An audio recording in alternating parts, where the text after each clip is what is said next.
lot of my convictions in joining the Communist Party I received at the university. In the study, for example, of psychology, we were taught human behaviorism and the materialistic conception of psychology.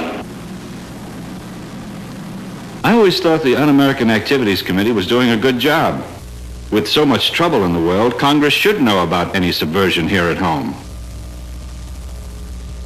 Have you been a member of the Communist Party at any time in the course of the last year? I have not. Have you been a member of the Communist Party at any time in the course of the last 2 years? No. Have you been a member of the Communist Party any time in the course of the last 3 years? It's about 25 years ago, back in 1938. I'm out of work, and so are millions of others. People are looking for an answer to the Depression.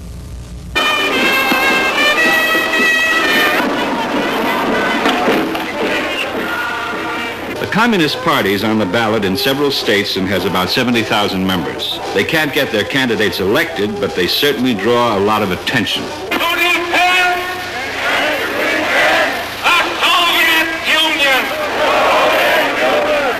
The Ku Klux Klan parades at night. Their plan to save the country calls for getting rid of everyone whose race or religion they don't like.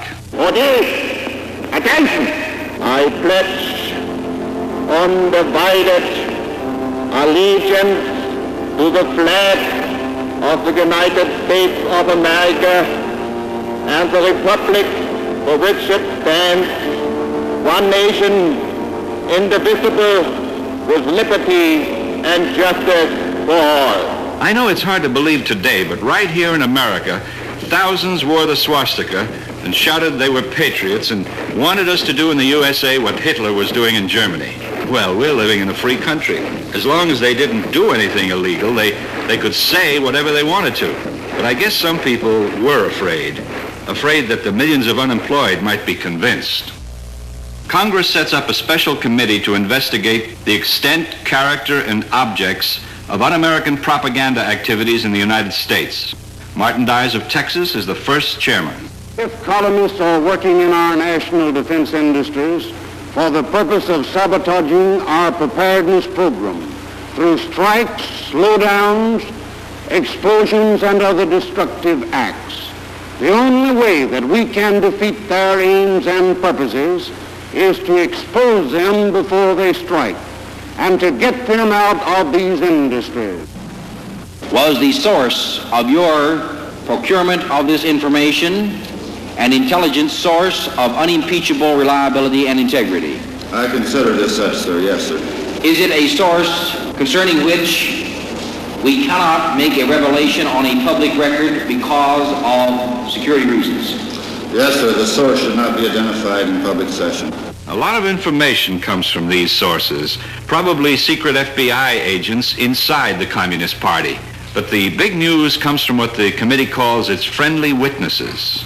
Were you arrested as a hardcore member, a one-time hardcore member of the Communist Party under the Smith Act? Yes. Were you actually sentenced under the Smith Act as a hardcore conspirator of the party itself? Yes. You have you not, broken irrevocably, finally, from this conspiratorial force? That I certainly have. You have found your way back to God and to patriotism. John P. Fry, official of the AFL, charges scores of CIO unions communist-dominated. Fry names 283 union men as Reds. Testimony given more than 6 million Americans are subversive. Suspicion cast on certain Catholic organizations, the Boy Scouts, and the Campfire Girls. J. Parnell Thomas of the Un-American Activities says that the New Deal is working along hand in glove with the Communist Party. All those progressive things. Taxing us just to feed those too lazy to work. Using our money to build things in other parts of the country. Letting the unions take over. Now we know. It's all part of a red plot. President Roosevelt has denounced the Dyes Committee as being sordid, flagrantly unfair, and un-American.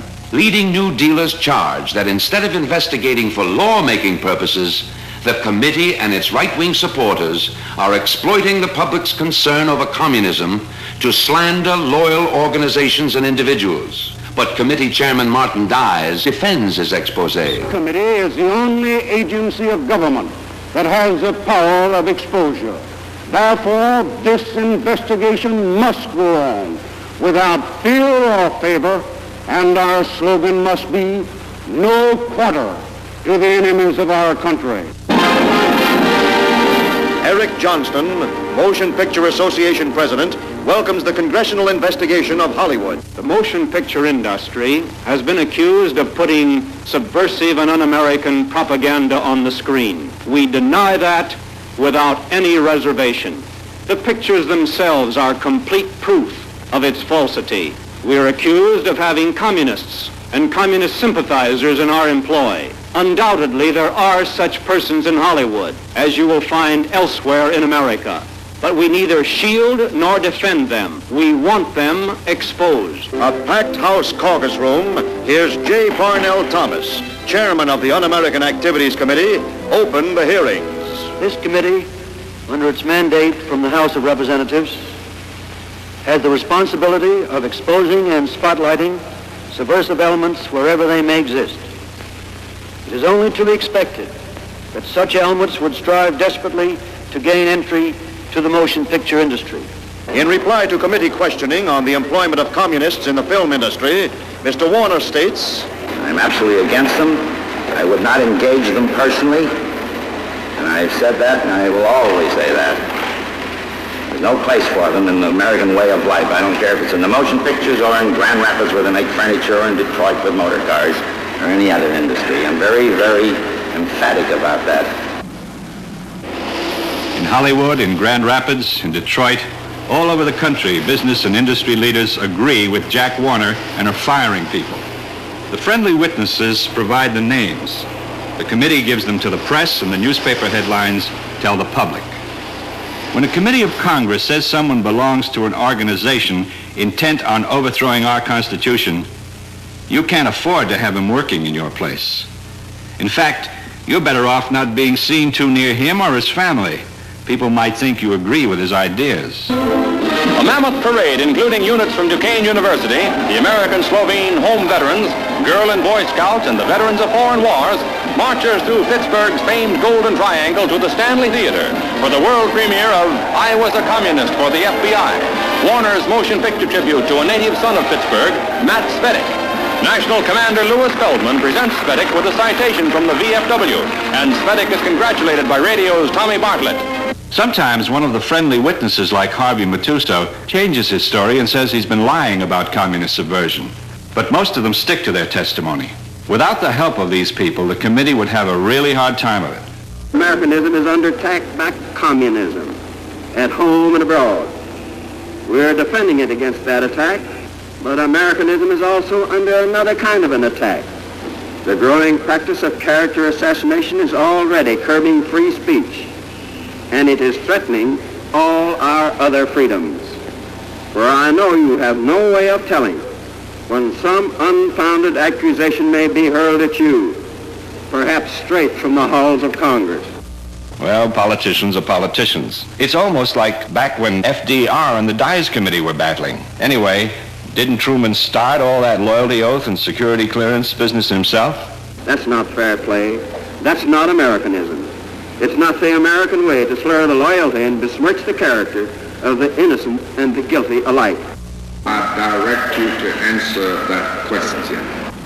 My name was smeared in the headlines of all the local newspapers. I have been harassed for 1 year. He is going to give another Communist Party speech. These are my constitutional grounds, Mr. Chairman, and I wish to state them in my own words. All right. State your constitutional grounds. My name is Urban Whitaker. I'm Associate Professor of International Relations at San Francisco State College. Even before the United States Constitution was adopted, there was agitation for a Bill of Rights to be added to it to protect Americans, and particularly their right to dissent. This agitation had its roots in Europe, where for many centuries kings had silenced those who wanted to dissent against them. But democracy and freedom were going to develop. Not long after the U.S. Constitution was established, it was put to a severe test. There were revolutions in Europe, and Americans were afraid. A wave of fear and hysteria swept the country. The Alien and Sedition Act of 1798 made it a crime for Americans to criticize their government. Thomas Jefferson led the successful fight to have the Alien and Sedition Acts repealed. I know about all that. I learned as a child that it's my duty as an American to think and speak freely and to stand up for other people's right to do the same. The First Amendment to the Constitution affirms my freedom. Congress shall make no law respecting an establishment of religion or prohibiting the free exercise thereof, or abridging the freedom of speech or of the press or of the people peaceably to assemble and to petition the government for a redress of grievances. John Howard Lawson refused to answer the question, are you a member of the Communist Party? Or have you ever been a member of the Communist Party? And other questions. He is attempting to thwart the hearings and investigations of this committee. The Supreme Court agreed with the committee by deciding that the rights of the individual had to be balanced against the national interest, that the Constitution's guarantees weren't absolute. Therefore, it is the unanimous opinion of this subcommittee that John Howard Lawson is in contempt of Congress. Nobody wants to go to jail, so now most of the unfriendly witnesses also claim the protection of the Fifth Amendment. To rest my case solely on the First Amendment would condemn me to years of court action at enormous cost. It would cost me my home and impoverish my family for a very long time to come, which of course is what this committee desires. Therefore, I also refuse to testify under my right not to be a witness against myself, a right originated to protect the innocent. A person who is accused of a crime and chooses to remain silent can't be tortured or forced to confess like in some countries. You read in the papers every day about someone claiming this right. Nobody goes to jail for doing it because according to the law, you're innocent until proven guilty. But constitutional right or not, the committee tells us that anyone who won't answer its questions must be a subversive. In a lot of communities, you can't hold a civil service or teaching job. And in some states, those who claim the Fifth Amendment can't even get a permit to be a cab driver. It's natural for a Communist Party member not to answer. You needn't have ever actually joined in a plot. Just belonging to the party and understanding communist theories is considered a crime. But why would anyone who wasn't in the party want to keep quiet? Your name is already in the papers, and the committee protects those who cooperate. Even if you were once in the party, wouldn't it be more sensible to tell the committee, especially if you don't believe in it anymore? I do not like subversion or disloyalty in any form. And if I had ever seen any, I would have considered it my duty to have reported it to the proper authorities. But to hurt innocent people whom I knew many years ago to save myself is to me inhuman and indecent and dishonorable. I am prepared to waive the privilege against self-incrimination and to tell you anything you wish to know about my views or actions, if your committee will agree to refrain from asking me to name other people. The courts have ruled that once you answer questions about yourself, you have to answer questions about other people as well. I have ordered you to answer the question. You haven't answered it. Now, counsel, proceed with the next question. Well, since you refused me the privilege of answering only questions pertaining to myself, and I will in no circumstances be an informer, you now force me to stand on my constitutional right of not being compelled to testify as a witness against myself. But isn't the national security at stake? And isn't it important that they get the names of as many people as they can? They must have good reason for demanding this. If I had to do it, I've never had anything to do with this left-wing stuff. My name is Phil Burton, and I'm a member of the California State Assembly. If I understand the process and the basic concept of our country and our political system, it is the people's right to sit in judgment on the political attitudes of their servants, their elected officials, and not the right of elected officials to sit in judgment on the political opinions of the people.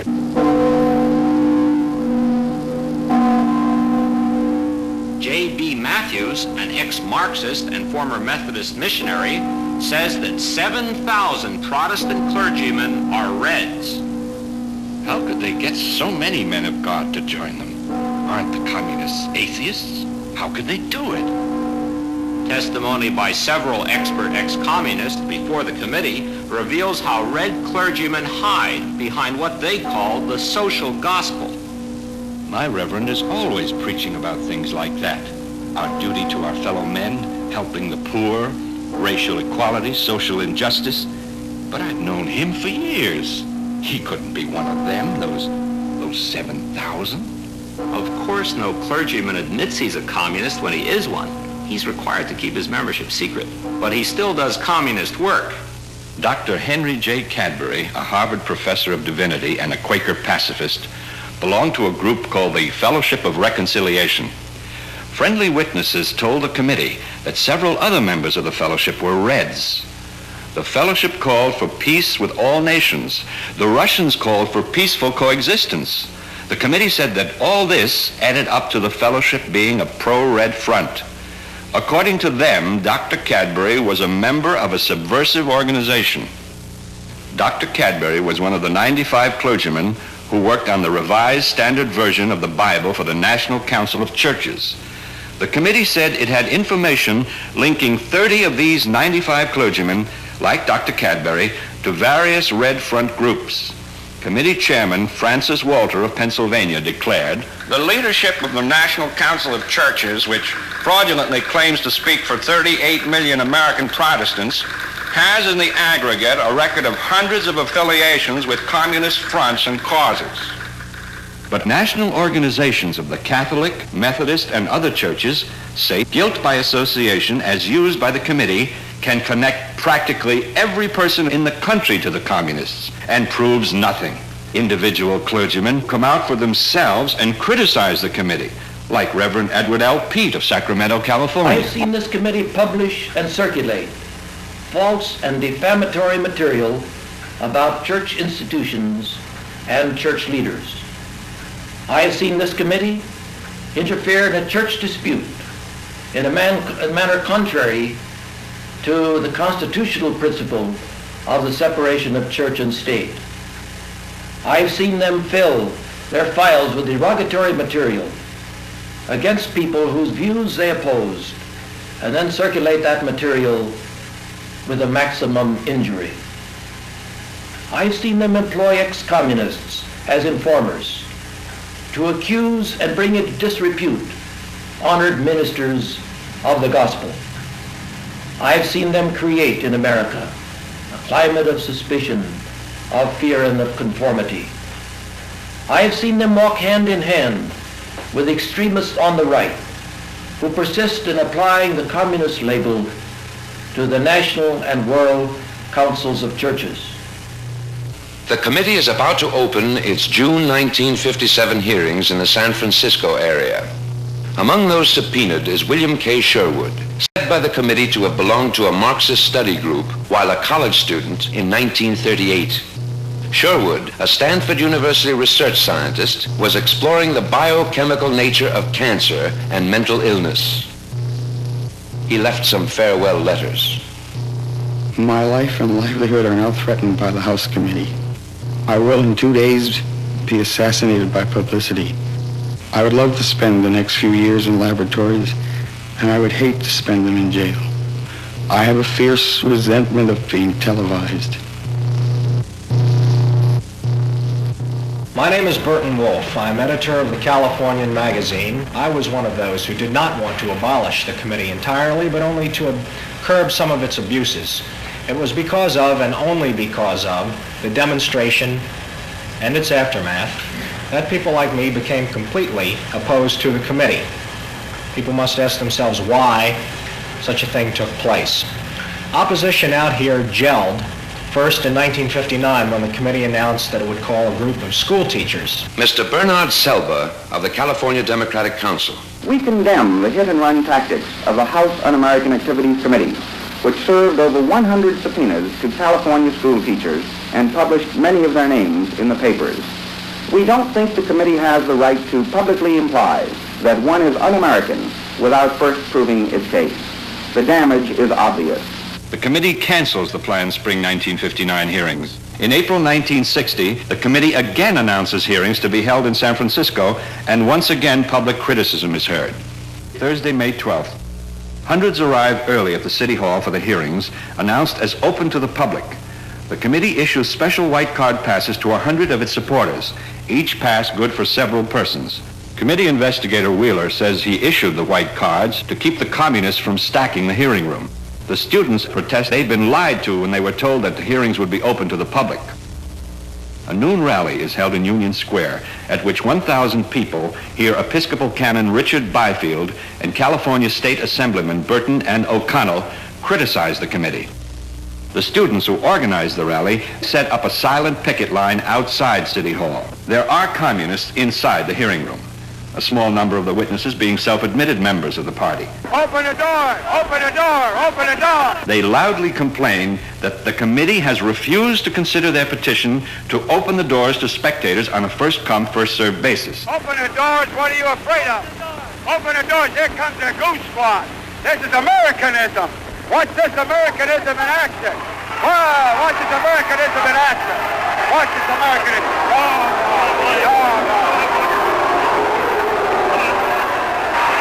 These communists or communist pinkos have to give their name and address, and that stamps them in the community.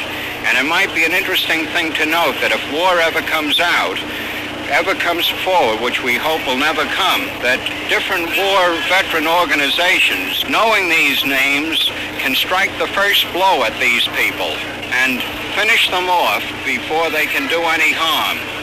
Friday, May 13th, the second day. This morning, the guards again let in the white card-holding guests of the committee.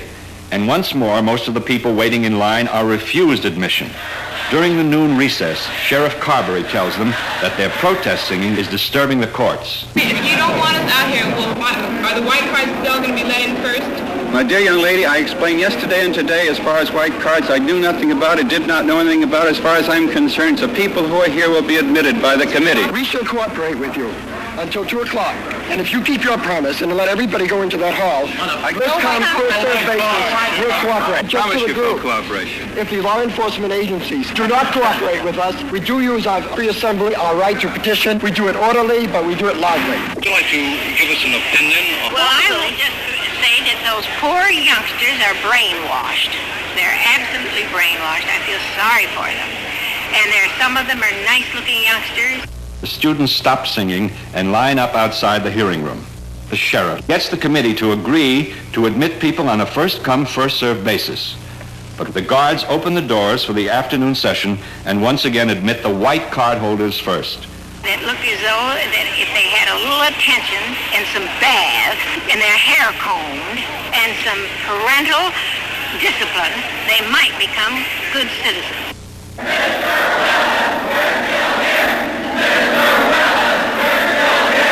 Complaining that they have been deceived, they demonstrate loudly again.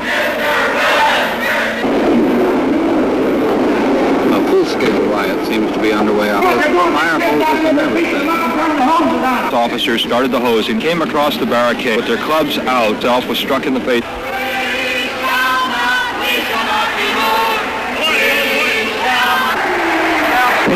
Police are hauling out a bearded student, a woman is protesting and they are dragging her out too. The police have grabbed a Negro and are dragging him down the stairs on his back.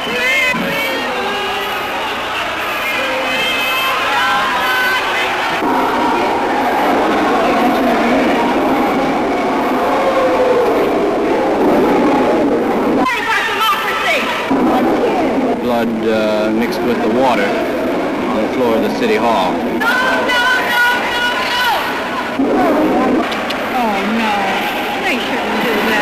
How old are you? 10. You're 10. Were you in the rotunda when this happened? Well, I was over there by the steps. You were with your brother? Most of the time. And how old is he? 16. And where is he now, do you know? In a petty wagon. He was arrested? Yeah. The television men want some music, put those lights on. I understand you want the lights on? I want the lights on, precisely. I want the fullest glare of publicity in this committee's activity. Are you now, or have you ever been, a member of the Communist Party? Sir, I am 42 years of age and have never had to face a jury as defendant or grand jury as witness in my life. I have committed no crime under any of the laws of this country and am not engaged in subversion. I certainly shall not answer questions representing allegations against me made by persons not present and not identified, whom I cannot confront and whom my lawyer cannot cross-examine as to their truthfulness. Do you honestly apprehend, sir, that if you told this committee truthfully while you're under oath whether or not you are now this instant or ever have been a member of the Communist Party, you would be supplying information which might be used against you in a criminal proceeding? Honorable beaters of children and sadists uniformed and in plain clothes, distinguished Dixiecrat wearing the clothing of a gentleman, eminent Republican who opposes an accommodation with the one country with which we must live at peace in order for us all and our children to survive. My boy of 15 left this room a few minutes ago in sound health and not jailed, solely because I asked him to be in here to learn something about the procedures of the United States government and one of its committees. Had he been outside, where the son of a friend of mine had his head split by these goons operating under your orders, my boy today might have paid the penalty of permanent injury or a police record for desiring to come here and hear how this committee operates. If you think that I am going to cooperate with this collection of Judases, of men who sit there in violation of the United States Constitution, if you think I will cooperate with you in any way, you are insane. Saturday, the third and last day of hearings. 5,000 pickets and onlookers surround City Hall and shout charges of police brutality. The police claim they had to turn on the fire hoses when a student attacked one of them with his own club. The interior of the City Hall is closed to the public. The hearings end without further incident. 2 days later, the committee subpoenas the newsreels taken by San Francisco television stations. These films are turned over to Washington Video Productions, a privately owned studio, and edited down to a 45-minute picture under the supervision of committee staff member Fulton Lewis III. And I thought you and the wife would like to come over to the hall tonight and see this film put out by the Un-American Activities Committee. It shows how the Reds have taken over the colleges. Operation Abolition.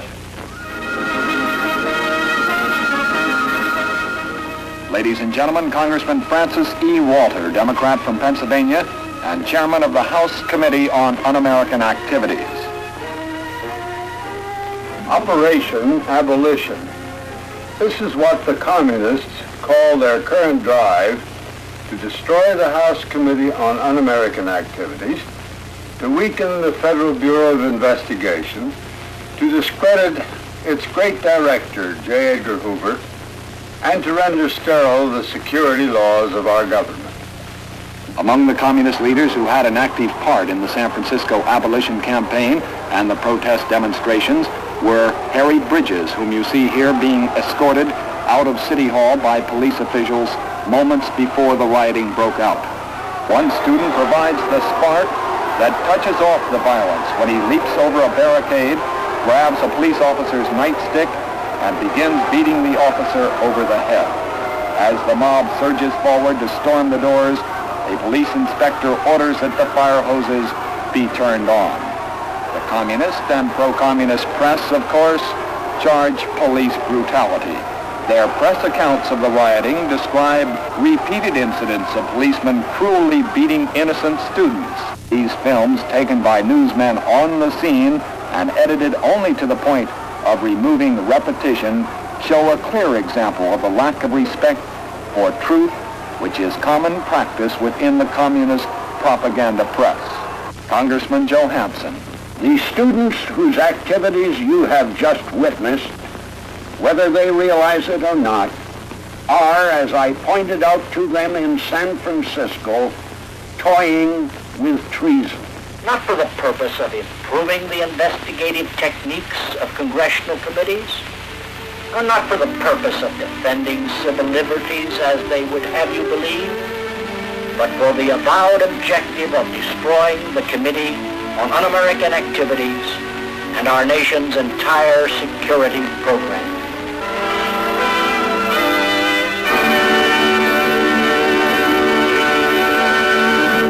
J. Edgar Hoover, the director of the FBI, wrote a report on the riots for the committee. In it, he repeats their charge that a student leaped over the barricade and clubbed a policeman. And he also says that the Communist Party was behind the whole thing. I read in the papers that almost 2,000 copies of this film have been sold. Our club bought one to show at the schools here. They're $100 apiece. But some people are asking by what law the committee took over the newsreels belonging to television stations and then gave these films to a private company. 2,000 copies at $100 apiece is a lot of money. Who gets it? And why is it that newspapers like the New York Times and the Washington Post say the film isn't telling the truth?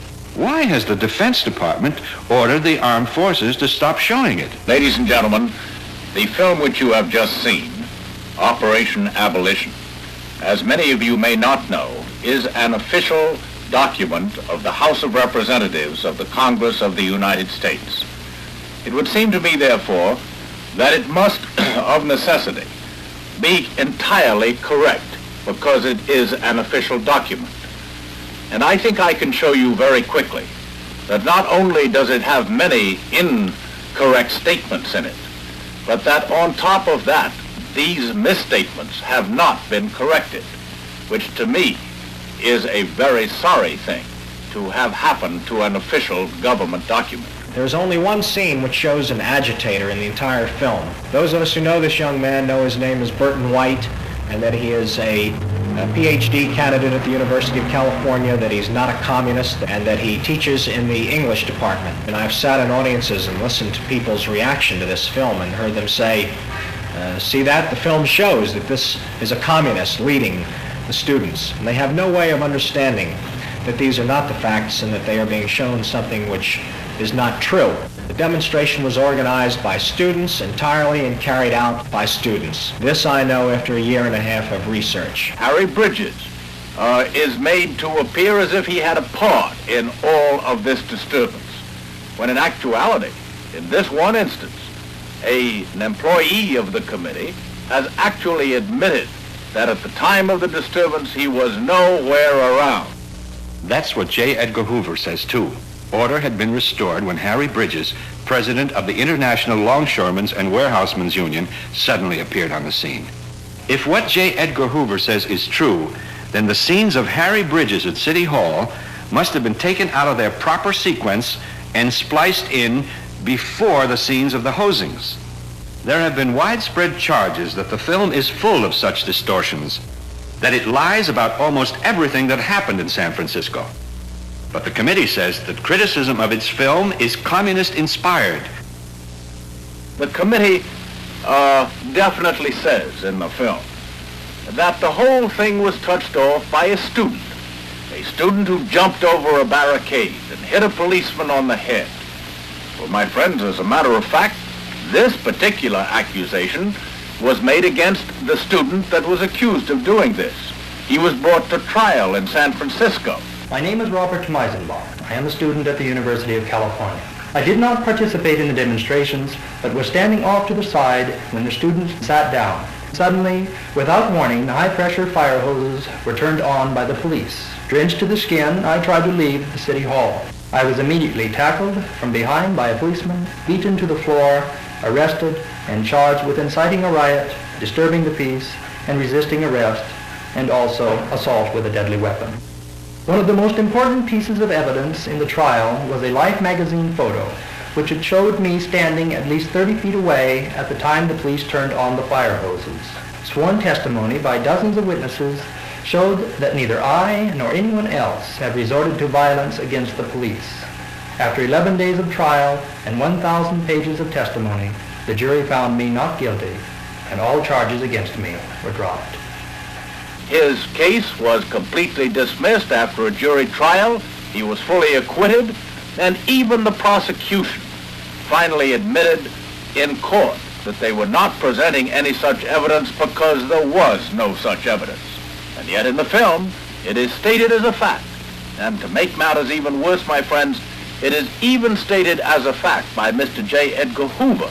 And I am hoping that he will also now retract it, now that the facts are well known and have been tried in a court of justice. In addition, we are opposed to the committee out here in San Francisco because we have seen a number of people libeled by what is said in the film and in the House Committee's reports on what took place. If I should call you a communist, you could sue me for damages.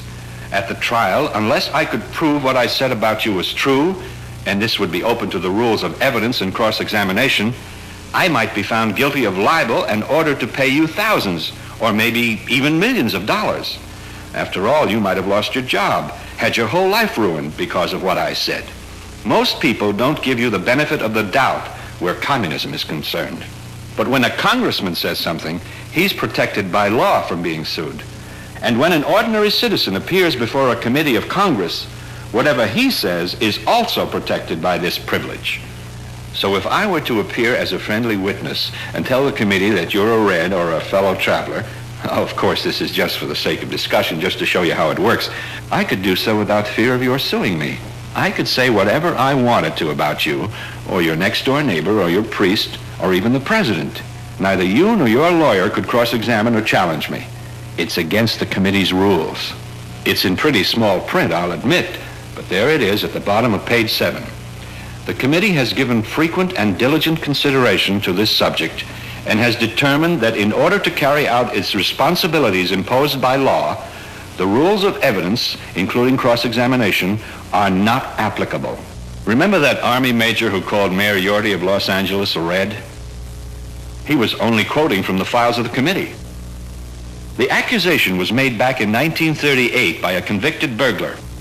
And even though Chairman Walter now says the charges are discredited, they were kept in the files for 25 years, and they were used against the mayor in 1962. Even in cases like this, where the committee finally admits that one of their friendly witnesses was lying, they never try to get him indicted for perjury. It might make them look bad for having accepted his testimony in the first place. My name is Marshall Windmiller. I'm an assistant professor of international relations at San Francisco State College. The House Un-American Activities Committee claims to be a major bulwark against the expansionism of communism, both here and abroad. In my view, this is a false claim. Indeed, as I view this committee, it is a definite impediment toward dealing with this challenge to democracy. There are a number of reasons for this. First of all is the tendency of the committee to create the impression among the American people that all kinds of political reform movements, abroad and domestically, are linked with communism. This creates a climate in which the reform which is necessary to meet the challenge of communism becomes very difficult. It therefore causes contempt for the Congress and for our institutions, both at home and abroad. And by undermining the fabric of American democracy, it weakens our capability to respond to the communist challenge. We do need the positive approach of a House American Activities Committee, which will search the length and breadth of this land for ways to encourage people to speak their minds. When the committee held hearings in Atlanta, they subpoenaed Frank Wilkinson, who's been leading a nationwide movement to abolish the committee. They asked him and Carl Braden, a white man active in the integration movement, about Communist Party activity in the South. Rather than claim the protection of the Fifth Amendment, they both insisted that the First Amendment gave them the right to refuse to answer. Both of them were cited for contempt. Frank Wilkinson had to travel across the country to the federal penitentiary. He was invited to speak at the University of California by a student group. Committee supporters demanded that Governor Brown prevent Wilkinson from speaking, but both the governor and University President Clark Kerr insisted he had a right to be heard. For every voice which asks for abolition of the Un-American Activities Committee and is silenced in jail, 1,000 new voices will be raised. And most significantly, many of these will be the new generation of American students. We will not save free speech if we are not prepared to go to jail in its defense. I am prepared to pay that price. Are all these people just duped, misled, ignorant of the truth? Or are their complaints legitimate? They charge that the committee, after 25 years of hearings, after spending over $5 million of the taxpayers' money, has never uncovered any information that's brought one person to trial for espionage, sabotage, or treason. They charge that the committee is not concerned with communism at all, but with gaining political power through using the communist label as a weapon against their opponents. They've attacked the New Deal, the Fair Deal, the Eisenhower Republicans. Reverend Wyatt T. Walker of Atlanta says that we cannot possibly solve the desegregation process in the South without the help of many, many white people of good feeling. And the effect of HUAC, the House Un-American Activities Committee, has been that of penalizing any white person who stands up and tries to help us in solving the integration struggle. It means now that any person who is associated in any way with the integration struggle is a communist or left or labeled as pink. Many of you probably know Carl Braden is the prime example. It is a paradox that he is serving a one-year federal prison term for contempt of this committee while George Lincoln Rockwell runs around loose with his hate bus willy-nilly.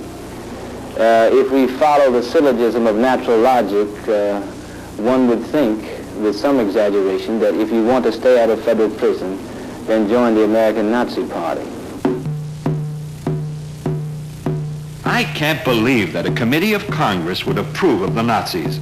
But when they support the committee, a lot of people could jump to conclusions.